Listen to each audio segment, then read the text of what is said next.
Pylon listeners. Getting ready for week 14 of the NFL season. The Pylon crew is here to break it all down for you. There's a lot of NFC North action happening. Big games happening this weekend. All of our teams still in playoff contention. Some are heading in the right direction, some in the wrong direction, but either way, we're here to break it all down for you. I'm Big Z, representing the Detroit Lions. Let's go around to the rest of the crew. We got Barney, representing the Bears.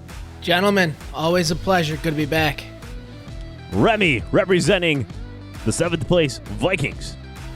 It's a big week. We got to beat Tom if we want to get the playoff skull, baby. And then last but not least, Kinger, representing the 1st place Packers. Gentlemen, as always, wow, we're a team full of playoff contenders, boys. In the hunt, baby. The Bears are still like the Bears and Lions are still like on the very edge of the graphic right now. But they're in the hunt, boys. Look at us. Still at this point of the season, this is exactly where we'd want to be, right? Exactly. And it gives us a reason to watch, in December. It's better than being like a Jets fan or something like that, where you got 9 months to wait before a meaningful game is ever played again. Oh man, but a lot of fun stuff. We'll get into all that, but we're gonna lead this first with the Bears. So Barney, I'm still checking, and Matt Nagy's name is still under head coach of the Chicago Bears. What's going on there? Are they just letting him ride it out for the rest of the season? I do this to myself where I split my personalities to define how I want the Bears. I don't know, to gain. I don't know how you'd say success, but I'm all of a sudden I'm back in on Nagy. I'm back in on Nagy and Pace. What? No. I'm back in on Nagy and Pace for the rest of the year. No. For the rest of the year, Barney? Because you want him to lose? This is a very drastic mindset. Please do explain. Well, boys, I don't like showing up to the playoffs just to get, curb stomped, and I think that's the case in case we win out here. We got to look to the future. I need Pace. I need Nagy, homeless in January, but I think the best route for us is just to keep them along, because I have a few theories. And the last 2 games that we lost, our defense did not show up, especially after getting chewed out after the Green Bay game. They again did not show up versus a Detroit team that they usually do well versus, especially with Kenny Galladay out. I felt like Matt Stafford had like 400 yards. He was cooking. Yeah, he did. Even though the Bears were in complete control of the game the whole way through until the last 4 minutes or whatever. But I think the Bears right now, they kind of remind me of, now stay with me here, the Monstars from Space Jam.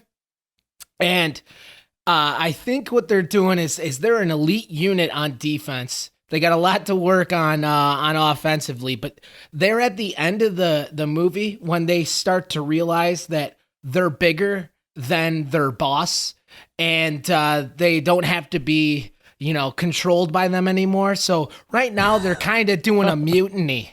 They're doing a mutiny, and they're packing Pace and Nagy into that rocket ship to the moon, and they're gonna blast them off. But I want them to stick around, because that's gonna continue to make our team, in a negative light, and not enter these games like I think they should. I think if we do fire them, we're gonna see a Detroit, Bevels type reaction here, where they're going to come out and they're going to, at least on defense, just absolutely manhandle, some of the next teams coming up, like the Jaguars, Minnesota, teams that we definitely can stop on defense. And I don't want that to happen, because I want, now that we are at pick 13, and we can still make it to pick 7, I want us to now actually think about grabbing a quarterback at the top of the first round.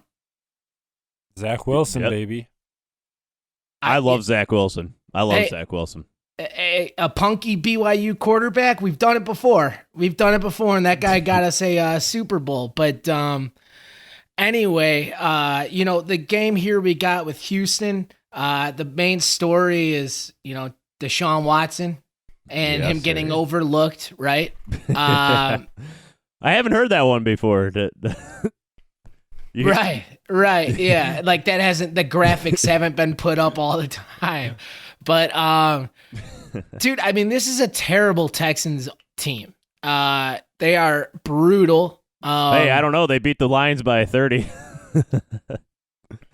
Again, they're 20. a terrible team. I know.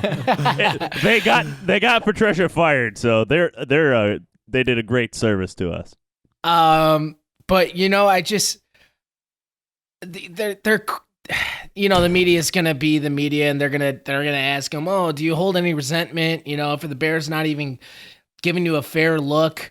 And, he came out with the best answer, and so did his quarterback's coach saying, oh, I only look to get better. I don't, think of that sort of stuff. That doesn't motivate me. But dude, he's licking his chops. He wants to do Chicago dirty here. And I am opening up my arms wide for him just to come on into Chicago, enjoy some deep dish and kick some ass here. If they beat us, they hop over us. So I mean, there's some things at stake this weekend here. The only way I could see the Bears winning is on defense. They do play well. They keep them, 23 points and under. And on offense, I'd like to see us work on people that are here for the future. I want to see us use David Montgomery. He looked so strong last week. He had some great runs, that he had to really fight for. His 2 touchdown runs were absolutely incredible, in which he had contact with 3 people before getting into the end zone because our offensive line sucks. I want to see them absolutely use just pound the rock game plan here versus a susceptible run stopping Texans defense. They lit up 91 on 13 carries to Jonathan Taylor last week, 109 total. And that team has not been able to run much this year. So, I just want to see,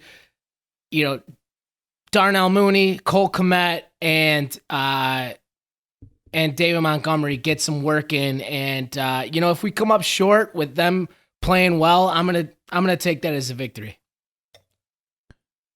All right. Yeah. Remy, yeah. So, Barney, what happens, though, when the Bears, and I'm a big believer that the Bears can beat this Texans team.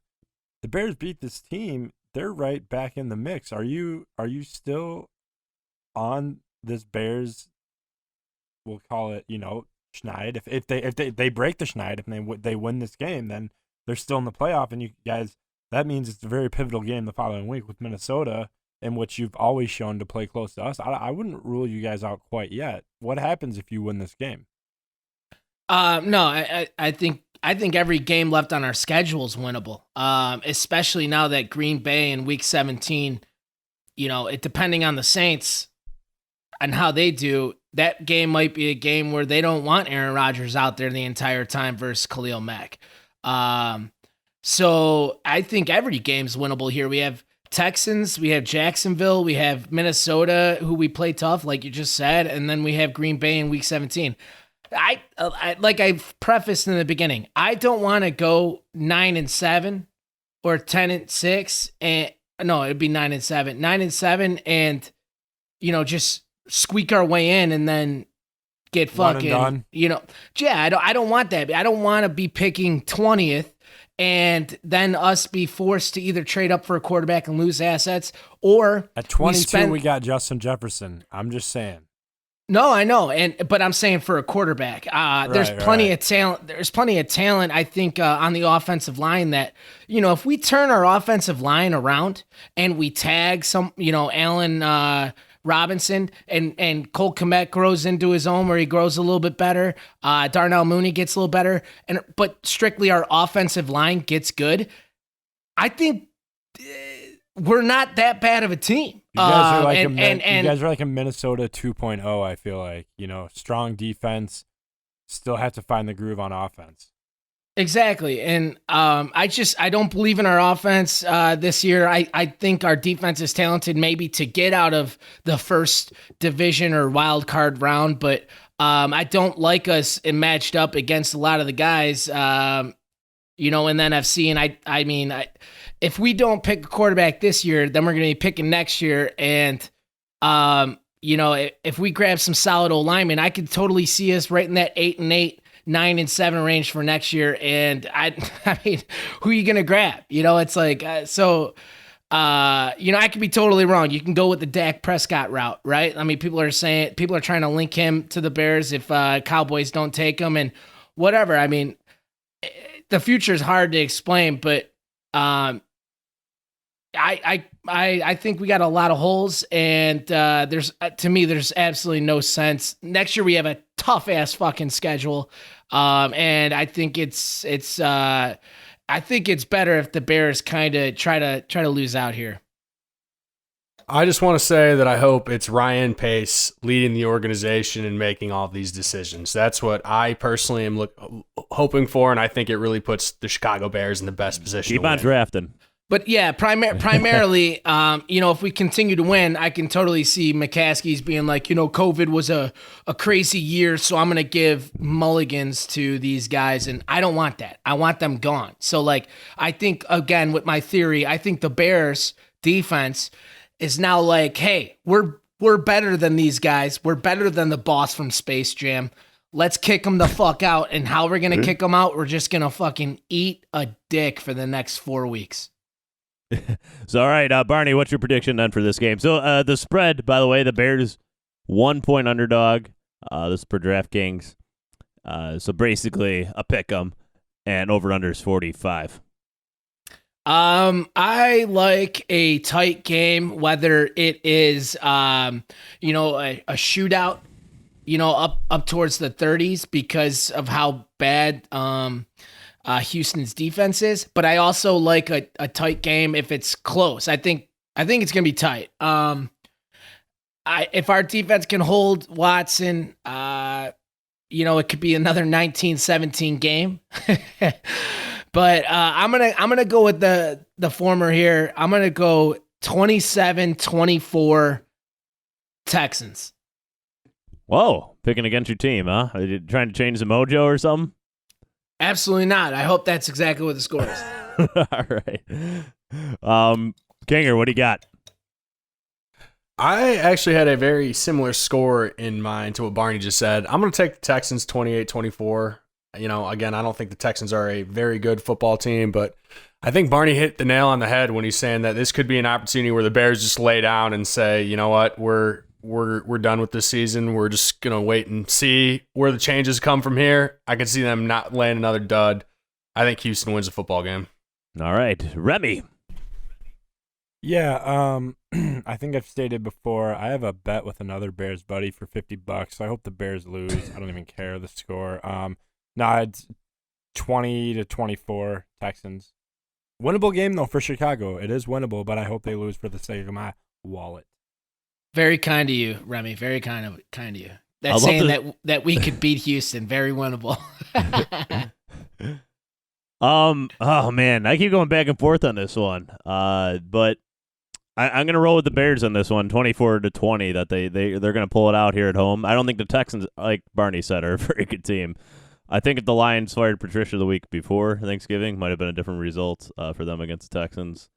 But regardless, we're gonna see if the Bears lay down this week, right? I mean, they got Minnesota and Jacksonville afterwards. Definitely games I'm sure that on paper they feel like they both can win. We'll see. We'll see if they come out with some effort this week. I mean, guys, there's a couple people that are important to the Bears' future and important to the team right now, like Akeem Hicks, who's nursing an injury. Allen Robinson it kind of like tweaked his knee a little bit. I can totally see these guys kind of taking it easy a little bit, just thinking about their futures and laying belly up here. But it's Deshaun Watson, and he's a gamer, and I think he just finds a way. We're the better team, but he finds a way to beat us. watch for Deshaun Watson on a touchdown and hold up the numbers 1 and 2 in this game. That's what I predict as well will happen at some point, especially if they have the lead. But let's move 1 and 2 for number 12 pick in the draft in case listeners don't know what I'm referencing. So let's move on now to the next game that is happening at noon, and it's a big one for Minnesota traveling to Tampa Bay. Remy, are the Vikings ready to go? And maybe give us an update on that injury report for the Vikings. Woo! Boys, I'm fired up, but the injury report is not looking so great. We have all of our tight ends out except for Tyler Conklin. Irv Smith Jr. continues to nurse what believes to be a groin injury. Kyle Rudolph is nursing a foot injury. Our backup tight end is also our practice squad tight end also is on nursing an injury, and then our practice squad, another practice squad tight end is on he won't be ready in time for the COVID test. So we have pretty much one tight end, and that is Tyler Conklin. And this injury report is our whole offensive line. I hope what Zimmer said wasn't true. Was that Zimmer said that he's gonna, he told Kirk that they're gonna be blitzing you a lot this game. New England. It's so hard to get that out. Tampa Bay is going to come for your head. So let me start by this, ladies and gentlemen.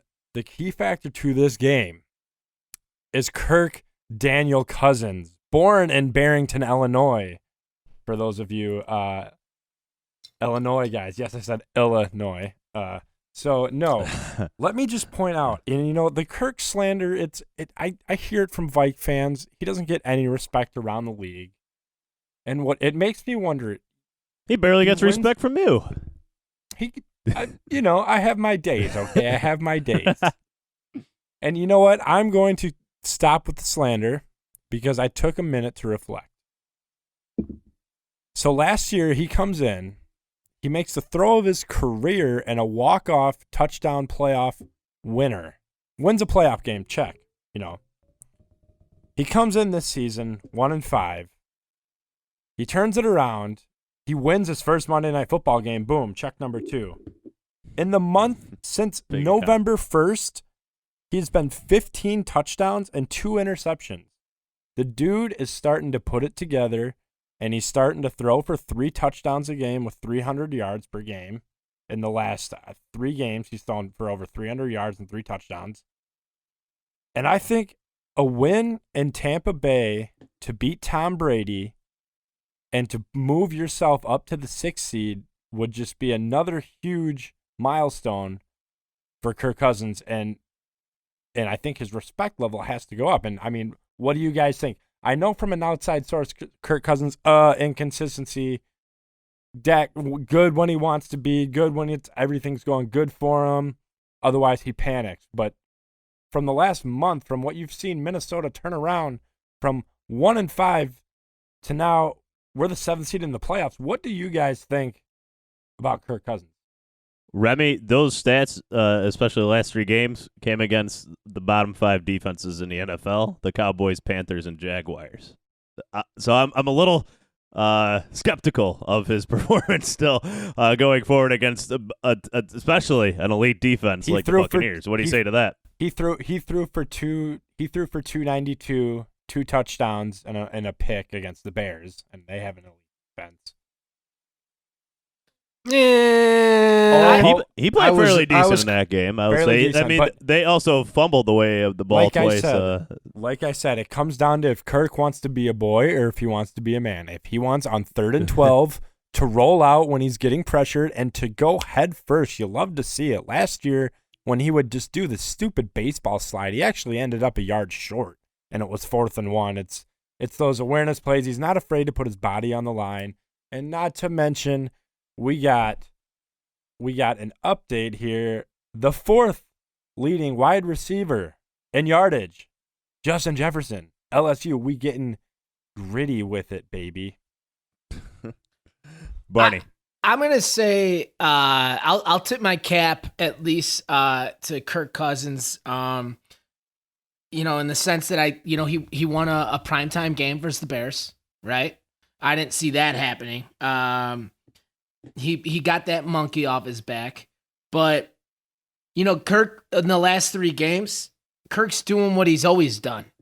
He's beaten teams with a sub 500 record, and that is something Kirk has always done. You're not wrong. You're not wrong.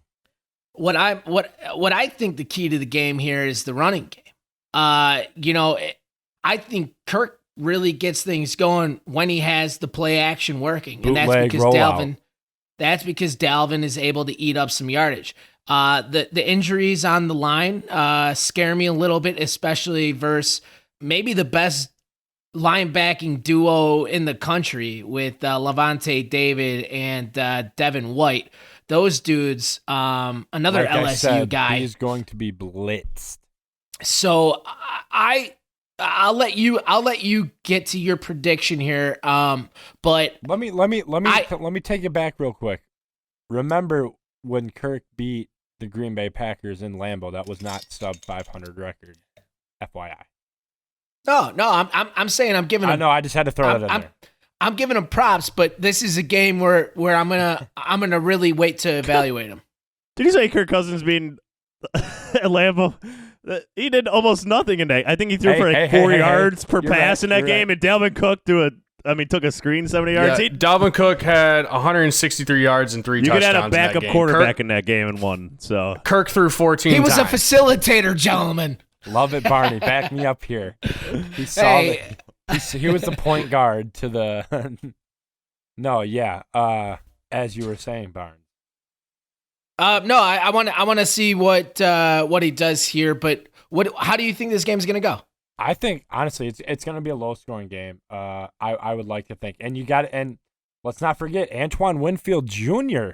going up against his father's former team, a guy I wanted in the second round. We did draft Ezra Cleveland, a guard instead, which turned out to be a very good pick, but wanted Antoine Winfield Jr. so bad to play safety. But, I got to maintain confidence in my Vikings, and I do think it's going to be a low-scoring game. Field position is a huge, huge emphasis that Mike Zimmer likes to point out, and he pointed it out going into last game, is that field position, we need to pin them back. And you saw that when we pinned them back and then got the safety.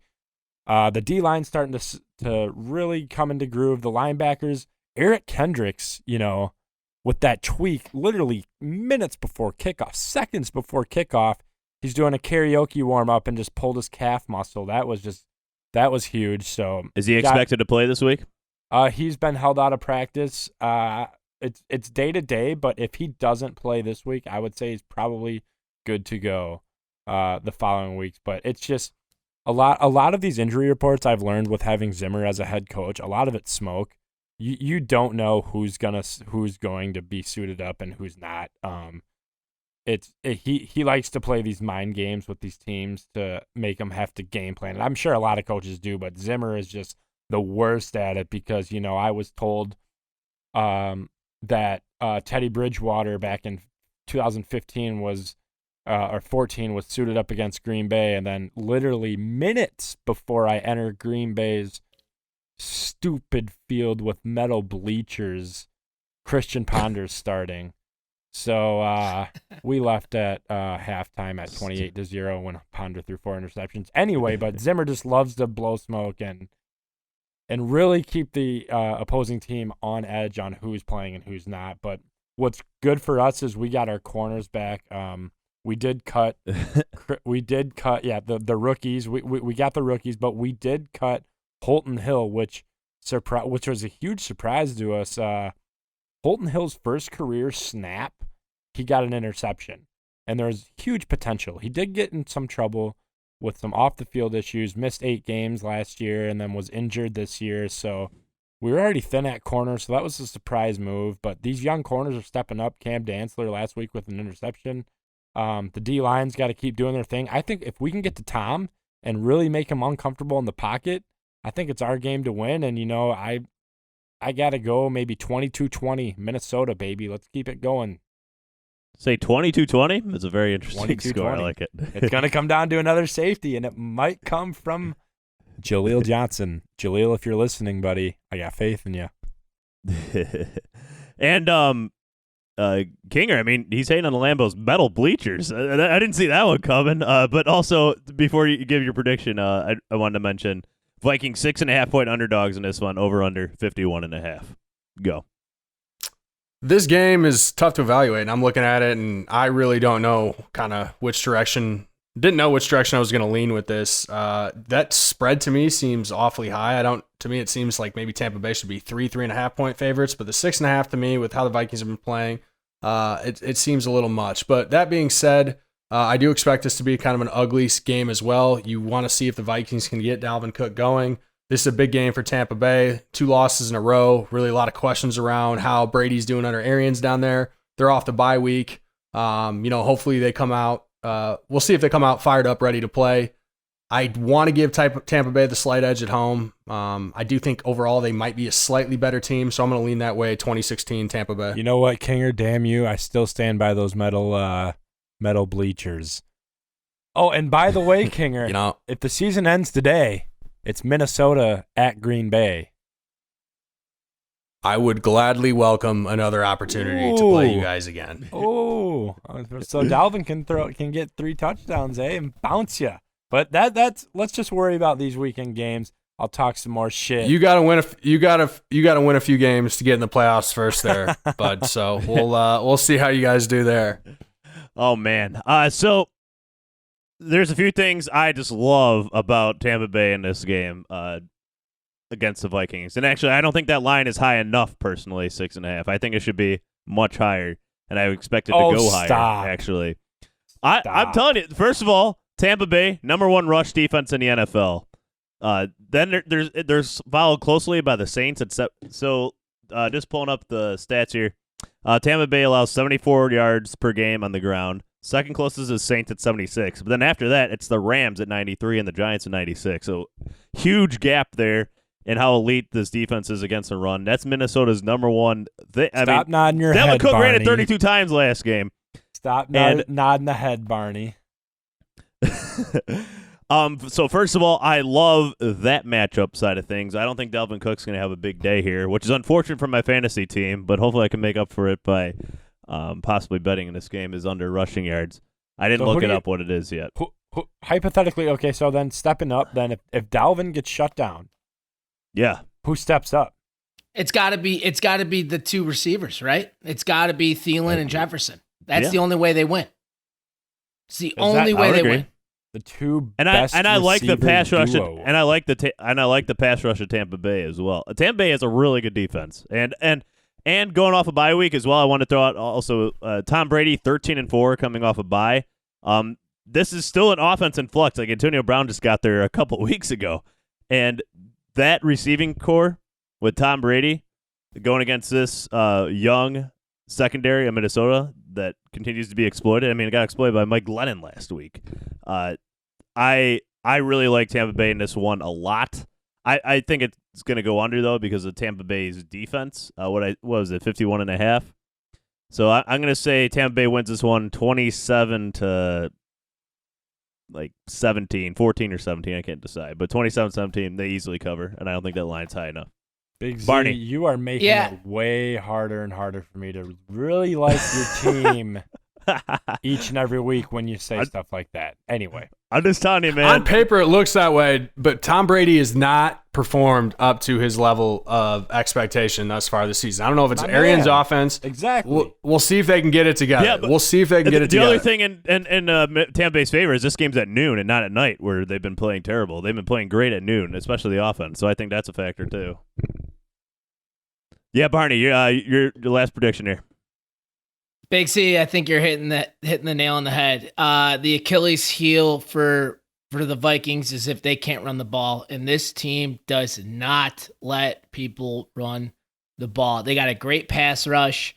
You know what? They got young secondary. I like Cameron Dantzler. Once you guys picked him, I want to say before the season, I said he was going to be boom or bust. I think he's a talented guy. But you gotta think that people like Antonio Brown, they might not be synced up. You got to think people like Chris Godwin and Mike Evans, when they're lined up, they're going to be given, just like the look to Brady, like, yo, I got this route right here. And I think that's what's going to happen. I hate to overuse. You know who's in our secondary, right? I hate to, Harrison Smith. He's my boy. He's Anthony in Domer. Harris. All right. Would you just relax here? I'm going to say this, especially if Eric Kendricks cannot play, this is going to get ugly. And, Agreed. I think the Vikings, I'm gonna go back to Space Jam here. I think the Vikings are like Stan the publicist when he gets let in the game. He gets let in the game and he's ready to play and he's excited, and then he just gets smashed. And that was the beginning of the season. You guys were getting ready to play, and then you guys just got smashed. Well, what happened these last 5 games? You guys have been winning. He's been getting filled with hot air, Stan the publicist, and I think Tom Brady's the dog. He's the medical detective dog in Space Jam when he yoinks the hose out of Stan the publicist's mouth and he starts flying around the stadium like a whoopee cushion. All right? I'm going to tell you, the wind will be knocked out of the sails here for Vikings. I think Tampa Bay boat races the shit out of them. I don't think they let Dalvin over 70 yards, and I think it's going to be an ugly game for Kirk Cousins. The way that I think they'll win, like we said, is if Jefferson and Thielen can win the matchups, but I don't see it. I see a score of 33-16. All right. Remy, last word here. Now we got to move on. Okay. Let's just take your Space Jam reference, Okay, so we'll say that. We'll just hear me out real quick. Michael Jordan is Dalvin Cook, and he is getting shut down by these monsters. You know who comes in and helps out? Bill Murray. You know who Bill Murray is? Is Justin Jefferson. The Toon Squad comes in. Everybody, Justin Jefferson, Adam Thielen, CJ Ham, bring them all on. And then Dalvin gets the secret stuff. Walk-off touchdown. That's how Space Jam ends. Boom. Next segment. All right, that's a great segment right there. But man, if we're gonna talk about early '90s family films, I got one for you. It's called Little Giants, and in that movie they talk about the one time, and that's what the Lions are gonna do this weekend, baby. That's what they're gonna do. Love it. They're gonna run an annexation of Puerto Rico or something like that. But whatever it takes, Darren Bevel is gonna cook it up for this weekend. The Lions hosting Green Bay, 7.5-point underdogs in this one, Kinger. I'll just talk about the Lions injury report really quick. Then we can get to your injury report. Then we can maybe break this down a little bit. But DeAndre Swift looks like he is trending in the right direction finally this week. Whatever illness he had last week that knocked him out for the game, he'll be back this week. I don't know if it's going to be in a limited role or what. After coming off a concussion and an illness. And then Deshaun Hand, our defensive tackle, looks like he might be trending in the right direction. Other than that, Kenny Galladay still out. No idea why he wasn't put on IR if he's going to be out for 5-6 weeks. I don't know what the hell's going on there. Trey Flowers doesn't look like he's coming back anytime soon. So those are the big names I've mentioned. Anybody on the injury report for you, Kinger? We had a couple guys go to IR this week. Unfortunately, Raven Green hurt his shoulder last week at the end of the game, and he's gone to IR. We've replaced him with Henry Black, who's our rookie safety out of TCU this year. But other than that, we're definitely moving in the right direction. We did put Lindsley on IR earlier as well, but again, we knew about that, and it's looking like he's going to be back later this year. But in regards to just about everybody else, we're definitely looking like we could be a damn near full go this weekend. Lovely. Lovely. We're down, people. We need every bit of help we can possibly get. We're still down Okudah. Okudah's still out as well. Not that he's a world-beating cornerback by any means, but he's our best tackler on the outside. Not having him might be hurting us in the run game here. But Kinger, so I went back and watched the film from the awful Week 2 game. And you put yourself through that again, Big Z? I did. I wanted to see what the hell we did on defense and see if anything's changed since then. And I think the Lions have done are doing a couple things now that they weren't doing back then that I will find interesting coming into this game. First of all, they were playing a shit ton of man coverage.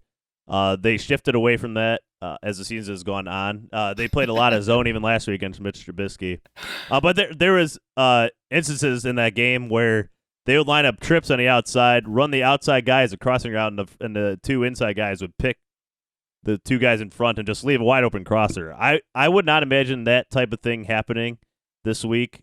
What I am concerned about is play action, where the Lions continually get torched. They got torched a lot by the Bears last week, where that tight end comes across the formation on a play action and wide open in the flat.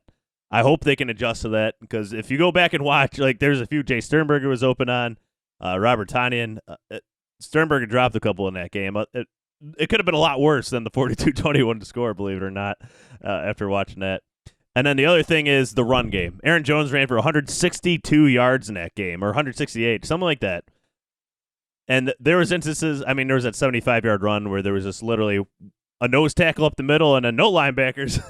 I think the Lions have adjusted their scheme a little bit, because what the Lions scheme used to rely on, especially with snacks there, was that nose guard was taking up both A gaps. If the nose guard can take up both A gaps, that gives a lot more freedom to the linebackers to take over the B and be really dominant there. But they don't have Snacks Harrison, long gone. Danny Shelton, not Snacks Harrison. Danny Shelton's on IR. Lions have had to adjust, and they did in the second half against the Bears, where they're playing more single gap instead of this double gap shit that they were trying earlier in the year. So those are two big adjustments I see. I think it's going to be enough for the Lions here to pull up the offset. I'm totally drinking the Kool-Aid, by the way. I'm totally riding them Darren Bevel momentum. I don't know how you feel, Kinger, about the Lions. The Packers always a tough time traveling to Detroit, though, man. I'm going to give you that, and you're right. We've talked about how they have, at least the past couple seasons, struggled there, but I'm not seeing anything about this game in regards to the momentum the Packers have right now. Really playing three very good football games in a row. The Colts one, obviously was a little bit of a struggle to the finish line there, but for the most part, that second half as a whole really wasn't very good either. But they've put together three pretty good football games. I think the Lions injury report is definitely questionable. They haven't shown anything. Again, you're saying maybe some changes have happened on the defensive side of the ball. I'm still not seeing anything from that side that is going to show me or concern me in regards to stopping down the Packers. Like you said, Aaron Jones had a career high 168 yards the first time. Jamal Williams had 60 something on the ground as well. Absolutely just ran all over the Lions. And quite frankly, I anticipate them trying to do something similar again this week. The line is 7.5, and I am actually going to ride with the Packers this week. I'm feeling confident, feeling good in this game, and I think offensively, I don't see Detroit being able to pose much of a threat. We'll see. We'll see if they keep themselves in it with how they do on the offensive side of the ball. Again, every week it's like, what Packers defense are we going to get? But overall, I really like our offensive matchups. I like what we're able to do and control the line of scrimmage last time. I expect them to try and do that again. So I'm going to take the Packers 35-20. Don't get me wrong, Kinger. I'm not saying the Lions are going to be world-beating defensively. I'm just saying they made a few adjustments where they're going to keep themselves in the game this time. The Packers are still going to get theirs. This Lions defense has a lot of issues, especially in the linebackers. Covering running backs out of the backfield, I think, is going to be a major issue in this one. We don't have a top cornerback to face Trufant's hurt again. To face Devontae Adams, that's going to be a big problem. But I think they have, and don't forget also, I want to mention Everson Griffin in this game. He's been our best pass rusher since he came over, besides Okwara. But arguably, Everson Griffin's been better than Okwara. Okwara just has made fewer big splash plays. So Everson that's an addition here that wasn't there the Rodgers. first time we played. What was that? What was that, Remy? Everson loves getting after Rodgers. Beautiful. That's what I like to hear. Barney. What do you guys have for predictions? Oh, you at 35-20, right, Kinger? 35-20 Green Bay. I'll give my prediction here. I gave it on my other podcast, and it's 35-31. Stafford with a late drive to win this game to get the touchdown. I think Stafford is firing on all cylinders right now. I'm really hoping if Kenny Galladay come back, maybe it won't be that close. But 35-31. This is going to be one hell of a shootout. It's going to be a really fun game, I think, to watch here. Stafford, if he plays like he did last week in Chicago, which I think he will be because he's finally been let loose of this conservative approach by Patricia, it's going to be a fun game for Lions fans. and will still sit. Do we know why we got flexed at 3:30 slot on Sunday or 3:25 slot Because on Sunday? everybody wants to watch Stafford in the big time. It's going to be a good game. I honestly have no idea. I don't know. It's going to be a fun game to watch. That's why. Great yeah, game. there you go. It made no sense, but Barney and then Remy here. You know, I was so leaning towards Green Bay until Kinger gave them the kiss of death and said that they would cover. And you know what? You shouldn't have done that, buddy. I think the person that really has the influence on this game is Jair Alexander and that Packers secondary. You know, you already mentioned that Kenny's out. But even with that versus the Bears, even though I don't think they're playing their best, he threw for 400 without Kenny. I think this is a high-scoring game. Good teams win. Great teams cover. Make no mistake, Green Bay is the best team in this division this year. However, they're not a great team, and I'm going to tell you, it is a close game. Close, high-scoring, 31-30 Packers. Oh, okay. But they do not some cover respect. versus a team that they should. I know, Barney, our history here requires you now to be anti whatever my teams are here with how the gambling has gone. So I respect it, but come on. You're going to get the Lions. You're going to give the Lions 30 on Green Bay. Come on now. Oh, yeah. Throw them a tease while you're at it. I don't think that. I think the defense is good in the secondary, but so are the Bears. And you guys, I don't think you guys can stop the run much. And I'm not saying Detroit can run the ball, but I mean, you guys don't stop anybody really. So I just think that Matt Stafford's a very capable man, and he's a bad man, I think. So I think it's an entertaining game with two of the better quarterbacks in the league getting up there in age, just absolutely heavyweight boxing, throwing haymakers the whole game. Absolutely. Remy, what do you got? Also, before you go to him, I just wanted to say really quickly, someone that's been really coming on, I think that's going to have a big game in this one is T.J. Hawkinson. He's gonna Love it. The last three games he's gone over 70 yards, over 5 catches in each game. I think he's really coming in on to this offense, and he's the number 1 tight end right now in the NFC. I hope he rolls an ankle. No, don't wish that upon my fellow Hawkeye. No. It's just a roll of an ankle. He'll be back. I don't want anything serious happen. I just don't want him getting any tutties. Yeah. All right, Big All right, C. Remy, give your prediction here.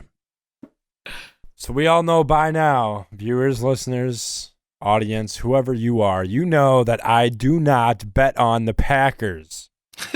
Therefore, therefore, we got Detroit. We got Detroit winning 33-30, baby. A walk-off field goal with the final seconds ticking down.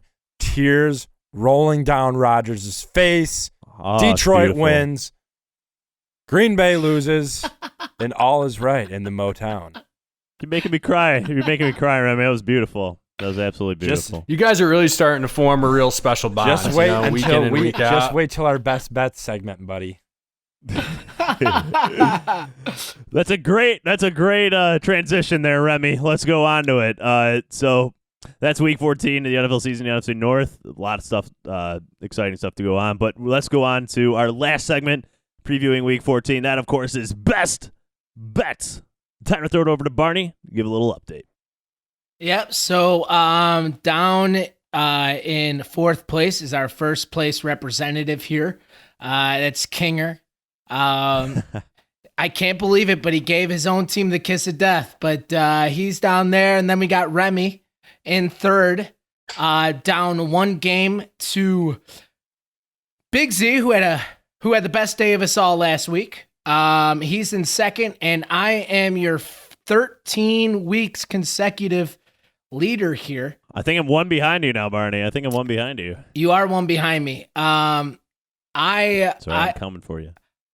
We gotta get some help from the listeners here there's gotta be some sort of prize or whatnot for the person that ends the year with the best record, right?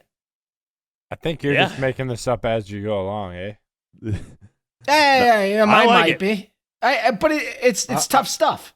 This is a perfect year for us to get our feet wet with this, just learn how we do and how we work together. And then next year we can come back and really evaluate something for the loser, right? I think that's a good strategy. Back to 0-0, and then he could start again to have a chance. Then we can have that conversation. We'll leave it up to the listeners here to DM our Instagram with anything that you think the winner or loser should get. Maybe they want the address to the loser because they're pissed off of how much money they lost. Ooh. Or the cell phone number might work just for harassing text messages. I will say, Big Z, you've been turning it on a little bit, and I don't think it's gonna be enough because I smell winners here. I mean, I'm looking at like 11 different winners here, and I'm just having a hard time deciding which ones I'm gonna go with. But without further ado, I'm gonna go my least probability to best. I think Dallas -3.5 at Cincy. I think Cincy's just a god-awful team. And I think, Dallas is a little bit finding their own here. The record's not going to show up, but I think they play much better than the Cincinnati Bengals without Joe Burrow. 3.5 is a lot for a bad team, but I like Dallas there to cover. The next game I will say is Houston -1 at Chicago. Again, my theory, I think the Bears defense, they want Pace and Nagy out. They want somebody that knows how to coach Bear football, and the only way to do that is just to lose games you're not supposed to. And gentlemen, that's what we're going to do. -1 Houston at Chicago. Deshaun Watson, don't fail me now. And I think the easiest bet of the week, Tampa Bay hosting get up. Nah, stay away from my game. Minnesota Vikings, 6.5. Big Z, you said the line wasn't high enough. Kinger, you said you couldn't believe the line. That's why I feel so confident. I think I'm just kidding there. I don't mean to dog you like that. But I said it before. I think this is a horrible matchup for Kirk Cousins. Dalvin Cook's their best player, and he's not going to get the ball running. 6.5. I think it's going to be a double-digit score. Tampa Bay 6.5 at hosting Mini. All right. And what was your first one, Barney, again? Dallas 3.5 over Cincy. That's all right. All right. That's an interesting one. I'm putting together a parlay this weekend that I know I've been bit in the ass, and I always throw these 10-teamers out there, and one always loses. But guys, I said 11. I am confident 11 are gonna hit. So it doesn't matter. It's gonna be a money-making weekend. All right, Remy. I'm you cooled sorry. off a little bit last week, but you're gonna turn around here. I was hot, and I'm sorry, Barney, but your 11-game parlay is going to end because I am heating it back up with Minnesota covering 6.5. They're gonna keep it close. It's gonna be a close game. That's an easy no-brainer for them to cover. I believe in Kirk Daniel Cousins from Barrington, Illinois. Believe in him. Kirk's gonna cover, and that's gonna fuck your whole parlay up. I'm sorry, buddy. Sorry. You're not worried about Kirk or Hendricks? I mean, he's the best guy on your defense, I feel like. I am worried about Jefferson scoring touchdowns. That is what I am worried about. How many I'm worried touchdowns? In a good way. Oh, bro, he's a walking tutty. Anyway, Minnesota covers. Boom, that's going to get me back on track. The second game I really do like is I like Washington +3.5 going up against the Niners. We've seen what Washington has done to the Cowboys, which is exactly why I stayed away from the Cowboy game. I think Washington can do it. They're coming off a very, very impressive victory. And for my final game, Big Z, this is to you, buddy. +7.5. You can do it. You can, even if you lose by 3, I still win. But you're going to win by 3. And I am going to go 3-0 and get back in the picture. And Minnesota's going to beat Tampa Bay, and we're all going to be sitting good, and I'm going to be sitting so perfect on Sunday. Just take the money line, Remy. Take the money line, man. Remy, I trust it, and I trust your 7.5.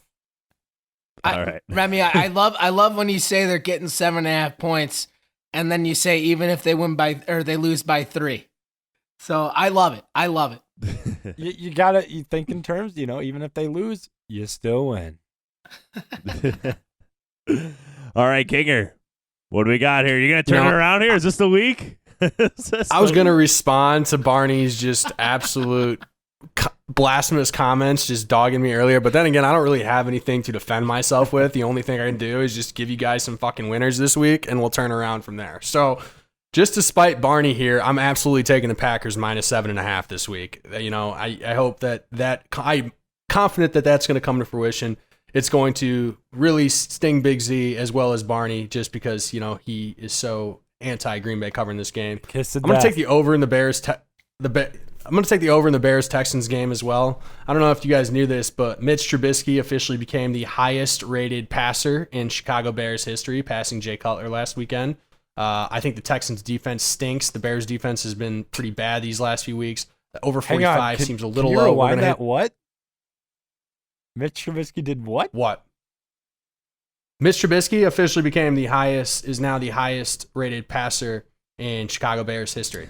I gotta say, I'm a little surprised that he beat out Cuddy, but at the same time, he was a gunslinger who threw a lot of interceptions, so that makes a little bit of sense. And it's a minimum of 300 pass attempts, boys. So it's the real deal there. So, anyways, go on. Yeah, that makes a little more sense. I'm taking the over in that game. And then finally, the third game of the night, I couldn't decide who I wanted to do. I kind of like the Chargers this weekend, but then I saw Anthony Lynn compare this game this week for them after getting shut out last week to U.S. bouncing back from the Pearl Harbor attacks. Pretty blasphemous comment there by a wild comment there by Anthony Lynn heading into this week. So I'm gonna shy away from the Chargers. I'm not gonna bet with them. So I'm gonna take the Steelers as underdogs off the bounce back loss to Washington. They're 2.5-point underdogs playing Buffalo on Sunday night. I like Pittsburgh to win. We're gonna go with that one as the third game. Kinger is a proud American, ladies and gentlemen. All right. Man, so looking at this, my favorite one, there's two I really like from the same game, so I guess I'll just pick my favorite of the two. I like the under in the Minnesota-Tampa Bay game, but like I said earlier, I especially like Tampa Bay winning this by 7 or more. I think they just match up really well, Remy. I'm so sorry. What's the under in that? 51.5. I like the under in that one, too. I'm going to be taking both, I think, if the site allows it. Some don't allow you to take two bets on the same game. But so here I am hyping up your team. The whole podcast. I feel like I hyped up I know, your man. team I appreciate it. More than my I appreciate team. it. I appreciate it. Hey, it's but I gotta speak my mind. It's ABM, all about money. Come on. I'm gonna have a field day on Sunday. Oh man, let's go. The second one I like, and they continue to get disrespected, I think, by these lines. And I think they're a good team. I know they have Colt McCoy at quarterback, but roll with the Giants as underdogs at home, 2.5 points. If that gets to 3, I'm really jumping on it. I don't think it will. I think 2.5 sounds about right. But I think the Giants are going to win this game. I would probably actually at 2.5. I might as well just jump on the money line at that point. You know what? I'll change it to money line Giants plus 115. I see right now. I think that defense is extremely legit, and they have just enough pieces on offense to get the win here. So I'll probably be taking the under. That one is 45.5. That Cardinals offense does not look good right now against any top tier defense.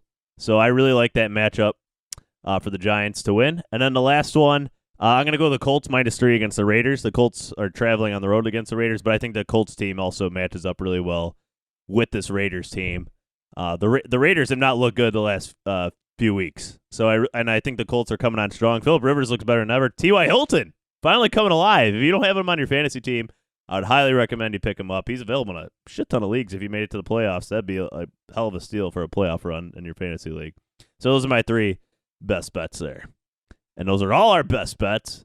and hopefully we all make a lot of money, especially, well, I don't know about the Tampa Bay Buccaneers. You guys are, oh my God, I cannot wait for this game.